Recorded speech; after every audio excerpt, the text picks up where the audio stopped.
of all nations, making disciples of all nations.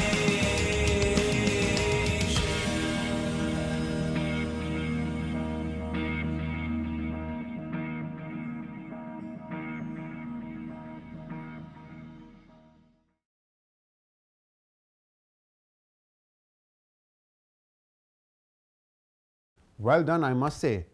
As you probably discovered now, you can write fairly good poetry. It may not win you awards, but it was quite decent, right? Now, if you can write poetry, you can write just about anything. When it comes to evangelizing, we can start by simply writing out our testimony. It may not be very dramatic, but each of us has an experience of how we first came to Jesus or had that deep experience of conversion that changed our lives. Paul had a conversion experience that changed millions of lives. He shared it at every opportunity he got, following a simple 3-point outline that we can use. Paul spoke about his life before he came to Christ. See Acts 22:1-5. How he became a believer. Acts 22:6-11. And how his life changed after he met Christ. You can break down your testimony in 3 parts too. First, you start off with before, with what was your life like? What were you searching for? What problems or issues you were facing? How did you try to satisfy your inner needs like loneliness, insecurity, and low self-esteem? Did you resort to drugs, drinking, or women? You move on to the next part, which is how. What led to your conversion? Was it sickness or a problem? Where were you? What were the circumstances surrounding you at that time? What made you decide that Christ was the answer? What or who brought you to Him? And finally, the last part, which is after. How has having Christ in your life made a difference to it? How have your thoughts, attitudes, emotions, and behavior changed? How is Christ meeting your needs? Stick to the point as you share your testimony. Be specific, but include genuine feelings and insights that clarify your main point. Be honest with your sharing. The simple truth of what God has done in your life is all He needs to draw people to the knowledge of His love and grace. Drama is just not needed. Once you have got your testimony written down, try sharing it verbally with people. It is ideal to have 2 versions of your testimony, one which tells the complete story and an abbreviated version that you can finish telling in less than 3 minutes, as sometimes you may not have the time to share everything that has happened, or at times when people might not be interested in the longer version. After sharing the short version, if they ask you for more details, as can happen often, then give it to them. Writing and maintaining a blog is not that difficult, as you don't need more than an hour each week to maintain one, and it might end up being quite popular.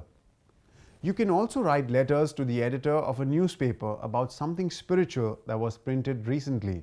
Interacting on various posts across social media is another effective way to keep up the momentum.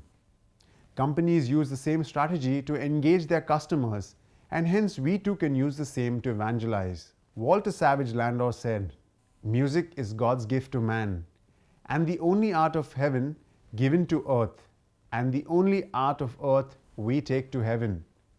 Music is a wonderful way to share the gospel, and many people have come to the knowledge of Jesus just because of a song. We can write songs to evangelize. If we can hold a tune, we can sing the songs we write. If we can play a musical instrument, then we have a tremendous advantage because people like to listen to music, and sometimes all we need to do is bring out our musical instrument and sing a gospel song. Now, music may not be everybody's talent, but we all have something we are gifted in and something we like to do. Perhaps it could be baking.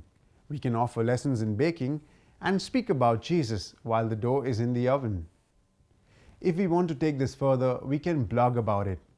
And if we still want to take it further, we can video record the entire episode and put it up on YouTube. If we are sports people, we can leverage our fondness for sports to reach out to youngsters by conducting a cricket camp, or a football camp, or even a training program in judo or taekwondo. If we are artists, we can paint or illustrate. If we enjoy photography, we can use the pictures we take to evangelize. Now, here is an example of what American photographer named Helen Thomas Robson does with her talent. There are quite literally as many ways to reach out with the gospel message as there are people. All we need to do is get to it. Tracts and booklets. One of the easiest ways of evangelizing is through the distribution of written material, like tracts, pamphlets, books, and magazines. People will not take undue exception to being given something to read. In fact, they can very often be conversation starters. Booklets containing scripture verses, like in the Ask, Seek, and Knock, for different circumstances are doubly effective, as they provide advice for varying occasions and quotations from the Bible.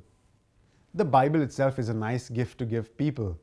Editions containing just the New Testament and Psalms, or even just one of the Gospels, prove less intimidating to the unbeliever.